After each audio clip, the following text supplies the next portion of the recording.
my cars, and I'm very proud of them. Each car has its own history, and 2 from Phoenix and 1 from California. It's a nice hobby, but it takes time and effort to get them in good condition. But I like it. Nice. It's a 58 built in San Jose. Yeah, the pastries. Oh,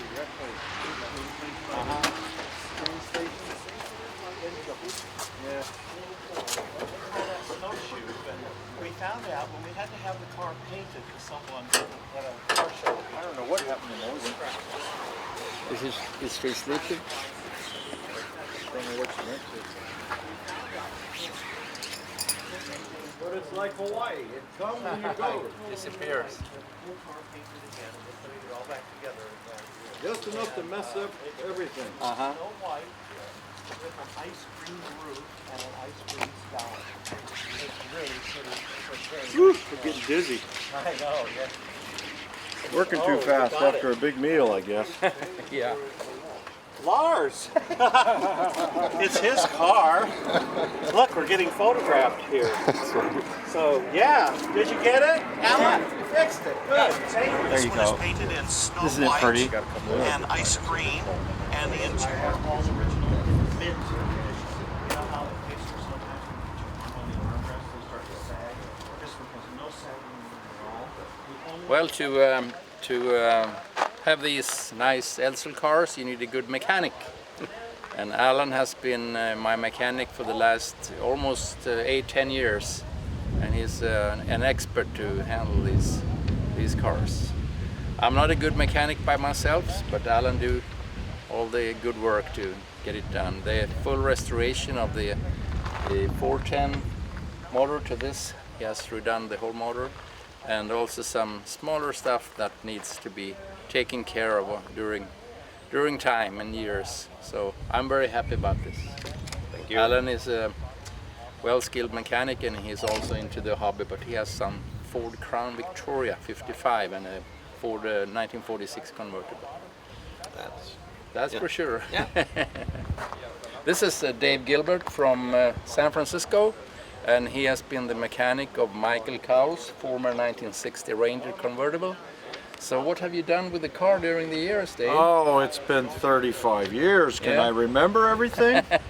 Flashing lights, the turn signal was a problem. We took care of that. We took care of leaking power steering rams, and then it's the carburetor linkage, blah, blah, blah, you know, running like bad behavior, and we have to take care of that. And it's easy for me because I have the passion to work with the mid-century American cars. So it's easy for me, but for Michael, He's not a mechanic. Yeah, he needs to paint little things, but when you're talking about smoke and leaking, he comes to me. We have a funny story also that some 35 years ago I wrote Dave a letter and asking if he wanted to sell his turquoise and white Citation convertible, the same sister car that I have today. But he said, no, it's not up for sale. And No, so, Dave was making too much money at that time. He doesn't need the money. He loves the car. He's keeping it. Yeah. Sorry, Lars. And now I tell him, you have first right of refusal. Oh, that sounds good. Because we love to have the American 1950s, 60s cars in Sweden because they are good custodians that respect the cars. Really believe in these cars, more so than US. USA, they want muscle cars, they want hot rods, they want mag wheels and like air that, conditioning and all the modern stuff. They don't really care about the 1950s elegance. Yeah. Lars is the master of originality. Leave the car alone. As it was, yes, that's for sure. Because it's good enough. And for this that. is first trip for Dave in Sweden. We're gonna go to the Power Meet to see it, around 10-15,000 cars. Yes, that's gonna be fun. Going to Lidköping. Yep, we're excited. Yeah, about it. Maybe you see some Edsel. Here in the car I have Phil Skinner from Los Angeles, California, and I have Michael Cowles from San Francisco, California. We're sitting in my 1958 Citation convertible. I bought this car 1950. It's a 1958 model, but I bought it 1992 in Phoenix, Arizona, from a guy named Ray Ron Kudik. Ron Kudik. And I brought it to Sweden, and it's been under restoration for about 5 years. So it's a, I would say, a pretty good car. So Phil, can you tell us a little bit about the history of the Edsel and so on? Well, the Edsel was originally developed to be kind of a medium-priced car. If you went over to General Motors, you started with Chevrolet as your entry-level car, then you move up to Pontiac, then to Oldsmobile, Buick, and then Cadillac. If you went over to Chrysler Corporation, you had the Plymouth, the Dodge, the DeSoto, the Chrysler, and the Imperial. If you went over to Ford, all you had was the Ford, the Mercury, and the Lincoln. So there were some gaps in the market, and they were hoping that the Edsel would help fill some of those gaps at Ford Motor Company. It was a kind of a very strong project. Ford invested at the time $250 million, and those today's money would be well over $2.5 billion. The cars were to be designed so they looked like no other car out there, and just it was an unfortunate thing. A number of things that came together that made it a perfect failure. We had a recession going on. There was poor initial construction quality. And there was just some infighting within the company. Korean War came along? No, Korean War was in before. 53? No, 53. this is 58 when the car came out. Yeah, I know. Anyway, so the cars all came out in 1957. And like I said, there was the Eisenhower recession going on. There was poor initial quality construction. As a result, they just didn't sell a whole lot. This Citation convertible we're sitting in, that was made in 2 different assembly plants. And they only made 930 of these cars. And today there's probably 150 of them accounted for, of which maybe half of those still exist. And the convertibles have a very high survival rate because they're very much more collectible. But some Edsels, we've got very few of them left. And they're a very rare car, so it's kind of neat. It was introduced on September 4th, 1957, 18 different models and 4 different series, plus included 5 station wagons. 59 model year, they pared it down to just 10 models and 2 series. And 1960, the cars were in production for only about 2 months. They went on sale October 15th, 1959, November 19th, 1 month and 4 days later. Gone. Ford said, "That's it. We're pulling the plug." Yeah. So you want to ask more questions? What do you think? How many in this condition do you have in the United States? I would say there was probably less than a dozen Okay. high caliber, really, really nice Citation convertibles. Yours is one of the finest in the world. And this one is painted in turquoise with frost white, isn't it? It was frostbite on the Combination. Citation. Do you know how many combinations of colors that they had in 1958? Several hundred, didn't they? With red on black, black on we have white. figured there's about 238 different color combinations. Oh wow! available. So there was quite a few. There I were was some adding to find is a turquoise and white Citation, because I like the originality of the colors and the styling. So, but nobody answered, so I had to figure out who am I gonna get an offer. And I remember that I called up Ron Kudik of Phoenix, Arizona, and he said, "The car is not for sale." And I asked him, "Okay, it's not for sale, but what about if you get $25,000 for the car?" And he said, "Okay, that will be okay." It became would for work. sale. It became for sale. Everything's for sale once you get a price. Yeah, that's correct. And for the sure. turquoise of this era, this is perfect mid-century modern colors right here. They had the corals, the pinks, the pastels, of which we're starting to see some of that coming back today in some of today's cars. Yeah.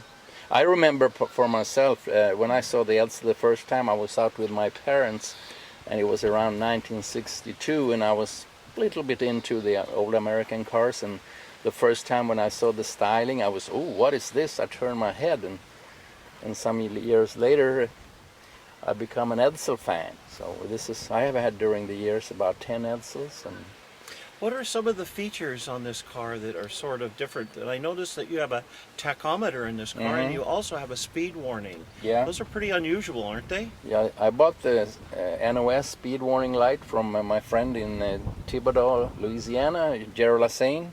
and he also sold me the NOS power antenna. Oh. So during the years, I've collected all the NOS parts to put on the car. So this is the Citation, which is the top of the line Yes. for Edsel, isn't it? Didn't they also make a lower end Edsel that was built on the Ford chassis? Yeah, that's the Pacer. My Phil knows more than that, but it's Pacer Ranger. How many Small Pacers series. did they make? Do you know? Convertibles? 1,876 Pacer convertibles were produced. And how many did you say they made the Citation? 930. So Quite a few just less. Just about less than half of Yeah. what the Pacers were. And this car sold. It was the top priced Edsel when it was new. It was $3,800 for the base model. A lot of money. The number of options that are included in this particular car. Your radio was an option. The heater was an option. Yeah. The tachometer, the clock, the power windows, power seats, power steering, power brakes, the backup lights, the power radio antenna, the bumper guards. All of these were extras. Yeah. In fact, oil filter was an extra I price. asked, the oil Yeah. You filter think- was also an option. Yeah, it's I like, think. oh, gee, how That's about a steering amazing. wheel? Is that optional too? But no, they were, and what happened is, because of the way the automotive world did it, Edsel wasn't unique to charging for that type of stuff. And starting in 1959 is when they had what we call the window stickers. It was called the Maroney Law came in, where we had a window sticker that had to list everything that was extra. Yeah. And all of a sudden, things that had been extra, well, they became part of the standard package. You know, like $6.95 for an oil filter that you could go down to any auto parts store and buy for 99 cents. So it was kind of little things like that that changed the auto industry, tried to make it a little more fair for consumers. But the Edsel today, you know, they only made 110,647 in the United States. They actually made just under 7,500 in Canada also. Okay. So there's about 118,000 Edsels built worldwide. And almost from the time they were discontinued, people started thinking, that car's different. That car's different. And it's starting in like 1968 is when people started to, maybe we should start collecting these vehicles. They're kind of special. And because of the efforts of people like Perry Piper, Edsel Ford, Edsel Henry Ford, Dave Sinclair, and other members in the Edsel world started to put the Edsels together. Today, the Edsel has a very high survivor rate. Yeah. And your car is one of those cars. In fact, your car was featured in a very early magazine article on the Edsel. Yeah. When Ron Kudik had it, Yeah. we knew this car as 258 Jim. The license plate. That was the license plate, Yeah. 258 JIM. And this particular car is quite well known in the. It was in a magazine article called Special Interest Autos. Yeah. And I had it. 1972. Yeah. I What is the believe. curb weight, do you think, on this car? A lot. A lot. Okay. I got to Probably tell much you. heavier Ford- than the Pacer. Well, with just by itself, it's about 4,000 pounds. With us in it, 5,000. That is, yeah. So you're talking about $1 a pound here. Yeah. Today's Yeah. today. I got to tell you guys that I had the opportunity to visit Roy Brown, the chief designer of Chief the stylist of the yeah. Edsel, yes. It was a great moment, and he invited me to his summer home in Florida, and we spent I think it was almost his the full winter day. home, wasn't it? Yeah. His winter home in Florida. Yeah. That's Yeah, his for summer sure. home was up in. Oh, Be a okay. I'm little sorry. Anyway, it was warm, Yeah. and it was really nice. He told me the whole story when he started to create the design and so on, and he was a very nice guy, you know. A lot of people confuse it when they say Ford Edsel, and I'd like to correct that. You would never call a Lincoln a Ford Lincoln or a Ford Mercury. that's correct.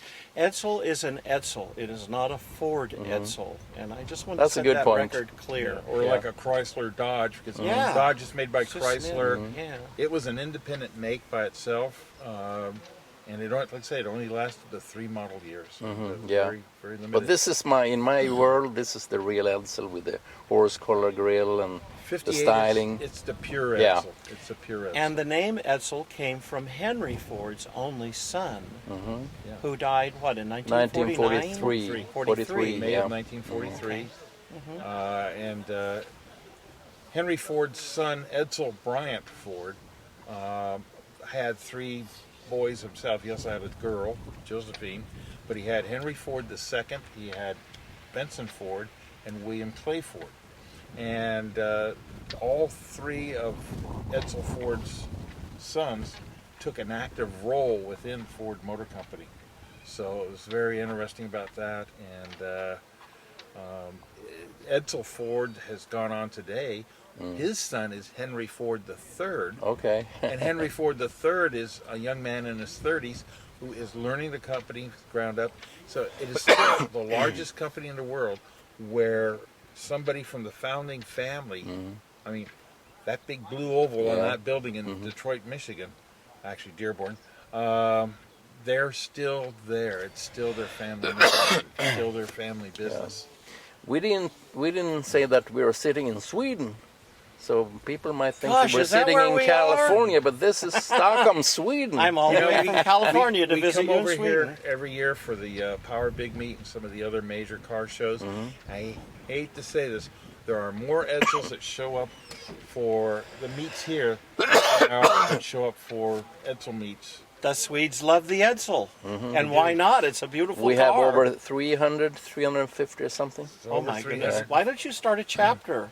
That And then might be it's something. interesting because I've seen the t-shirts out there that say, old Edsels never die, they just come to Sweden. Yeah, Yeah, that's probably that's true. for sure. They have another joke also, Edsel, every day something else leaks. Oh, Yeah. I've heard that one before. You need help? Look at nobody help Phil. Come on, Phil. Don't go too close. If you drop something on the car, you need to go to the bank. I'm going to remember that. That's for sure. That's a good one. Yeah. Are we on? Okay. Yeah, some 20, 25 years ago, I saw this car in an Who are Edsel, you? and- What is this car? I'm Lars Take two. Salmonson from Stockholm, Sweden. I thought you were Larry Larry from from Let's Alaska. start over.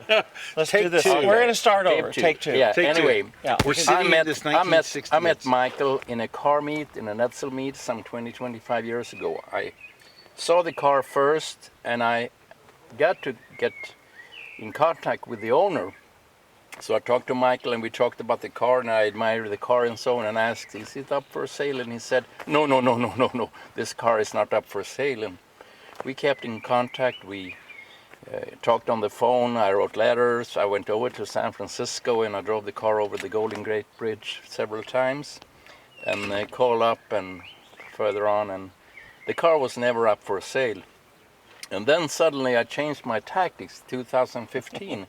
And I said to Michael, I know the car is not up for sale, but if it could be for sale, could it be 2015, 2016, or 2017? That's right. And he said, oh, Lars, you never give up. Come on over to buy the damn car. That was the story about it. That's right. Pretty much. But how did you find the car from the beginning? I knew about the car because I belong to the Edsel Owners Club. I'm actually the president. My name is Michael Cowles. And I knew about the car arriving at some of the meets and stuff, but then it kind of disappeared for a while. And then one day I got a telephone call back in 1983 from someone. His name was Edsel Ford, not related to the Ford family. And he says, I really have a special car for you. I'd like you to come and look at it. It's in Alameda, California. I said, sure. So I went over and he opened up the garage, and this car had been sitting there for about 12 to 13 years, and no one had done anything to it, but it was well protected in a garage, and it only had 63,000 miles on it. And I said, wow, this is really special. And so I went to talk to Porter and Millie Goff, who owned the car. They bought it originally in Santa Ana, California, back in 1959. And some of the interesting things about it is he told his wife on the telephone that he was bringing home a blue 1960 convertible Edsel. She liked the idea until he drove the car back and showed it to her, and she said, that is not blue. She said, that looks like green or turquoise to me. And he said, well, you know, there's not a lot of them out there to choose from. They only made 76 of them, so I think we better stick with what we've got. I'm glad that he did. So he drove the car and enjoyed it for many years. And then when I bought it from him, he wanted $10,000 for it. At that time, $10,000 was an astronomical amount of money to pay for an Edsel. Most people were getting them for about $300 to $500. And since then, of course, they've become very popular. I have an interesting story to tell you about the money.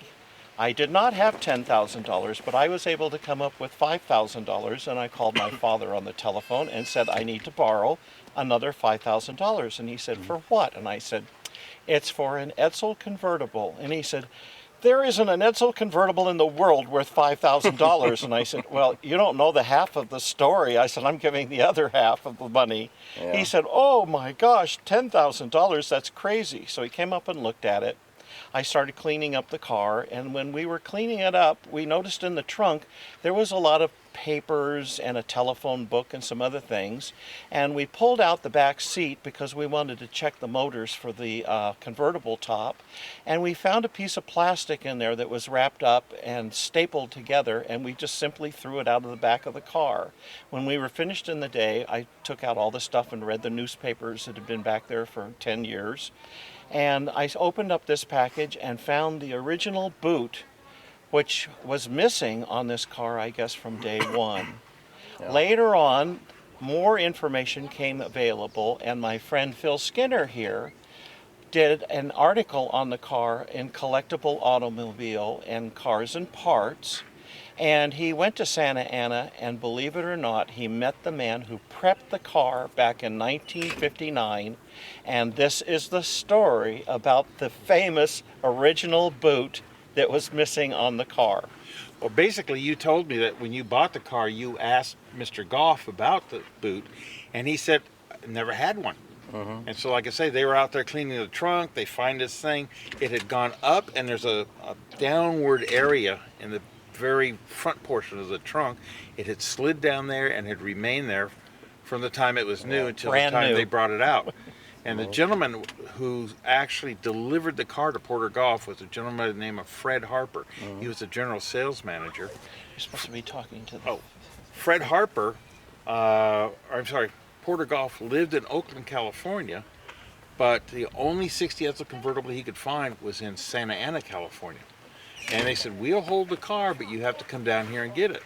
So he got on the train, went down on the train station, and when he got there, Fred Harper was there with the car, said, here's your car. They had it all prepped, had him sign the papers, and he drove it home. And that was how the car was originally delivered. So as Michael was saying, we should tell with this is a 1960 Edsel Ranger convertible. We didn't say that. It is one of only 76 that were produced. And this is one of the finest. In fact, it is the highest serial numbered Edsel convertible known to exist. Now you have some built on the last day of production, from what I understand, or close to it. It was, well, there are cars that were built later, but they had lower serial numbers. But this has the highest serial number. It's actually, there was only 4 other numbers after this car. Okay. So it's a very late Definitely production. the last convertible, that's for sure. And it's a very unique piece of history. And the nice thing is, what makes this car neat is its history is known from day one. The day it was bought, the person who bought it, when they bought it, where they bought it. That adds to the intrinsic value, the historical value of the car, which is part of the reason we try to collect these cars, is to preserve that history. And when we know the history of who bought the car, that really helps. And and what's really interesting is we had Porter Goff, who's since left this wonderful world, but we have Michael Cowles, who was the second caretaker, and now here it is in sunny Sweden with Lars Samuelsson. And he is our current caretaker of the car. You own them, you pay for them, but you're really only the caretaker until the next owner comes along. And I'd like to add on to that too, that when you buy one of these cars, they're usually restored or in the process of restoration. This car has pretty much got about 90% of its originality still intact, and today's collector market originality means everything when it comes to the value of an automobile. Yeah. You take, for instance, the interior of this car is all original except for the seats, which have been reupholstered because they're the hardest hit on anything. Most of the paint is original, all the chrome is original, the steering wheel, the dash, everything. The engine is all original. I had it rebuilt when we bought the car. They wanted to put a long block in it, which is like a new engine, and I said, even then, you know, for $10,000, I thought, no, you know, this is a very collectible car. I'm not having another engine put in because the numbers won't match. And so I said, no, I'll pay the extra money. I want this thing rebuilt with the original engine. So we kept it intact, and everything that we did to the car when we owned it, we said, we want to keep everything as original as possible. I don't want to repaint the car. I don't want to do this to it. I don't want to do that to it. I want to keep it as original as possible. When you came along and said, Michael, I like that car, it's original. I said, listen, you're not going to find a more original one than that. I said, Lars, even the glass on this car, including the windshield, has never been broken and still has the FOMOCO on the windshield. Why did you sell the car to me? Why did I sell it to you? You got a lot of offers during the years. I had a lot of offers, but you know, I've owned the car for 34 years, and my friends all said, aren't you interested in driving something else? So what did I do? I sold the car to Lars because I knew you would take good care of it, and I went out and bought another Edsel. Once you own one, you just can't give them up. And what is the old saying? It's like falling in love. That's their motto. What's it like to own an Edsel? Why, it's like falling in love. A lot of Edsel owners are like those guys who eat potato chips. You can't own just one. No, you don't. They are very addictive, and they're distinctive. The styling is beautiful on them. People didn't like them. Originally, they thought they were odd. But today, if you go to a car show, people just stand around and gather in crowds. The poor other cars, they just sit there and look at us and go, what is it with the Edsel today? It's like everybody has grown to like them. There was a gentleman who made a post on one of the Facebook groups just in the last week or so. His Edsel, and next to it is a beautiful Ferrari. And the crowd is just circling his Edsel. The Ferrari's sitting there. And that's a Ferrari. Ooh, there's an Edsel. So yeah, it's a unique piece of automotive history, and the nice thing about, you know, we have some of the nicest cars in the I guess the Edsel world right here today. But the nice thing about the Edsel is there's so many of them that were saved that some of the sedans, you can buy a nice Edsel for under $10,000 even That's today. right. And that makes it kind of, if you want to get into the world of a collector car, the Edsel is a great way to do it.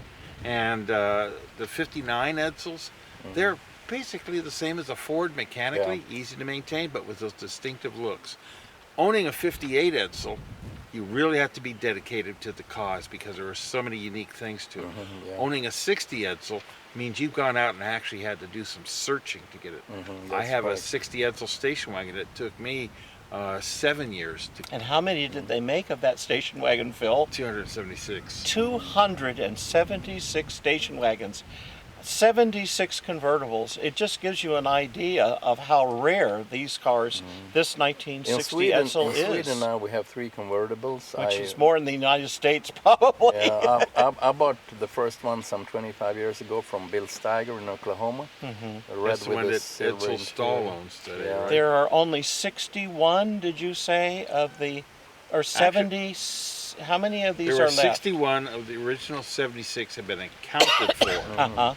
And they're not drivable, most of them. Some of them have been scrapped. Some we just have. The data plate, that's all that's left. We have the data plate. How many of these do you think are actually being driven? A dozen?